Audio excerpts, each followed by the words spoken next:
Pending ఉన్నాయి, out standing bills అన్ని pending ఉన్నాయి. ఇప్పుడు మేము హాస్పిటల్స్ కడతా ఉన్నారు, ఫౌండేషన్ వేసారు, కొన్ని బిల్డింగ్స్ కట్టారు, డబ్బులు పే చేయలేదు, వెళ్ళిపోయారు. సో ఇప్పుడు మీరు క్లియర్ చేయరా డ్యూస్ అన్ని? చేయాలి కదా, చేయకపోతే ఏమవుతుంది? అదే కదా బాధ. ఒకటేసారి చేయాలంటే ఎక్కడున్నాయి? Sir, as of now,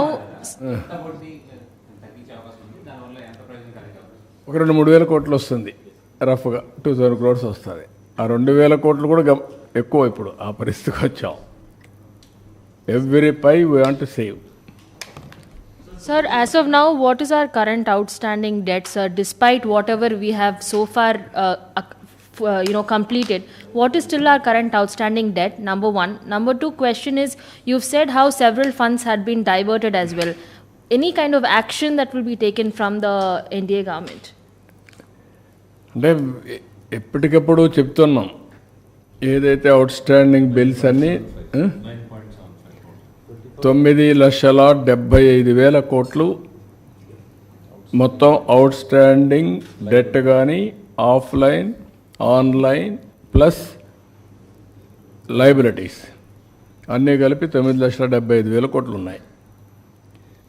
ఇప్పుడు ఇవన్నీ కూడా ఇప్పుడు ఎక్కడికక్కడ పే చేయకపోతే ఎవరు వదిలిపెట్టే పరిస్థితిలో ఉండరు. వీళ్ళంతా కోర్టుకు పోతున్నారు. మొన్న మీరు చూశారు, ఒకరు కోర్టుకు పోయి లేనిపోని అనౌన్స్ చేశారు. ఆంధ్రప్రదేశ్ అంతా కూడా డిఫాల్ట్ అయింది అనౌన్స్ చేసి ఎప్పుడో తీసుకున్న అప్పులు కూడా దానికి కూడా మళ్ళీ, ఎందుకంటే వన్స్ క్రెడిబిలిటీ పోతే రేటింగ్ పడిపోతుంది. రేటింగ్ పడిపోతే అప్పులు ఇవ్వరు. అప్పులు ఇవ్వకుండా ఇచ్చేవాడు కూడా ఇంట్రెస్ట్ పెంచుతారు, బ్యాడ్ స్టేట్ కింద పెట్టేస్తారు. దాని మీద కూడా క్రెడిట్ వర్తీనెస్ పోతుంది. So we are fighting on that. మళ్ళీ కొంతమంది కోర్టులు పోయి డైరెక్షన్లు తీస్తున్నారు. దానిపైన కూడా ఏం చేయాలని వర్కౌట్ చేసుకుంటూ ముందుకెళ్లే పరిస్థితిలో ఉన్నాం. సార్, ఈ 9 లక్షల కోట్లు అనే వాటికి ఇంకా అన్నిటికీ కూడా ఇంకా బిల్స్ పెట్టలేదు కదా సార్? ఇంకా అన్నిటికీ పెట్టలేదు కదా, కార్పొరేషన్లు కానీ వీటికి సంబంధించిన కూడా ఇంక ఇవ్వలేదు కదా? లేదు, ఇంకా ఉన్నాయి. అంటే 9,75,000 కోట్లు మా వాళ్ళు ఎస్టాబ్లిష్ చేసింది యాజ్ ఆన్ టుడే రఫ్గా. ఇంకేదైనా వస్తే కొద్దిగా రావచ్చు, కానీ ఇప్పటికైతే అది. ఇందులో ఏపీ ఫైనాన్స్ కార్పొరేషన్ అనే వాళ్ళు క్రియేట్ చేసి అన్ని గవర్నమెంట్ ఏజెన్సీల దగ్గర ఉన్న డబ్బులన్నీ తీసుకొని ఖర్చు పెట్టేశారు సార్. అవి కూడా కలిపాయి, కలిపారు. ఫైనాన్షియల్ సర్వీసెస్ తీసుకొని పెట్టారు. Sir total diversion of funds అన్నీ కూడా కలిపారు దీంట్లో. Sir total diversion of funds under different heads and total figure ఏమన్నా? అంటే ఇప్పుడు నేను చూపించాను కదా, ఒక 12,000 కోట్ల దగ్గర మొత్తం మేము కట్టామని, యూసీస్ కానీ అవన్నీ కానీ అన్నీ కట్టి మళ్ళీ రివైజ్ చేసాం యాజ్ ఆన్ టుడే. కొన్ని దాంట్లో బిల్స్ కూడా ఉన్నాయి.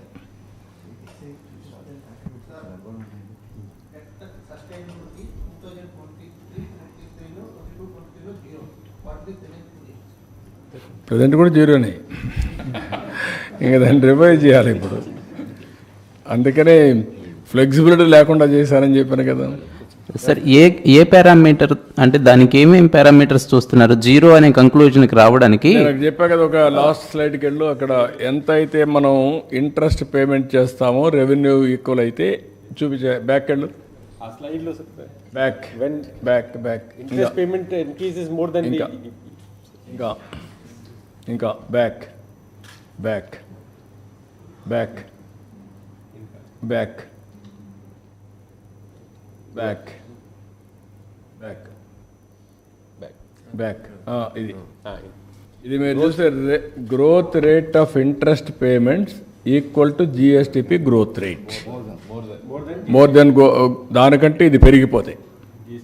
జిఎస్టిపి కంటే ఇంట్రెస్ట్ ఎక్కువ పెరిగిపోయింది అనుకోండి, అయిపోయింది. ఇంకా అప్పు ఇచ్చేవాళ్ళు ఉండరు. అంటే జిఎస్టిపి వల్ల మీకు సపోజ్ ఈసారి జిఎస్టిపి పెరిగింది 12%, 12.94. దాంట్లో జిఎస్డిపి 12.94 అంటే ఎంత వస్తుంది? మొత్తం 16 లక్షల్లో మనకు 14,40,000 నుంచి 16 లక్షలు వచ్చింది sir. So increases by 12.94%. Interest rate sir is increasing more than 12.94%. అదే మెయిన్గా భారం ఎక్కువ పెరుగుతుంది. అంటే ఈ సంవత్సరం మన బ్యాక్ పెరిగితే దాన్ని it is debt system zero.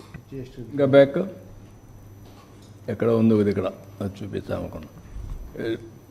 Growth rate మన ఇప్పుడు ఇయర్ గ్రోత్ రేట్కి వెళ్ళండి, అప్పుడు ఒక ఐడియా వస్తుంది. ఇయర్ గ్రోత్ రేట్ అంటే దాంట్లో మళ్ళా రేట్ ఆఫ్ ఇంట్రెస్ట్ లేదు, ఇంట్రెస్ట్ పేమెంట్స్ లేవు. నెక్స్ట్ నెక్స్ట్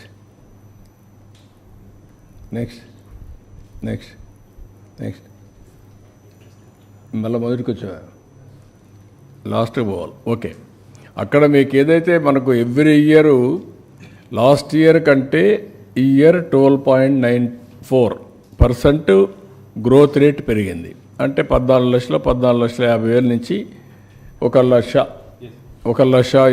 30,000 కోట్లు పెరిగింది.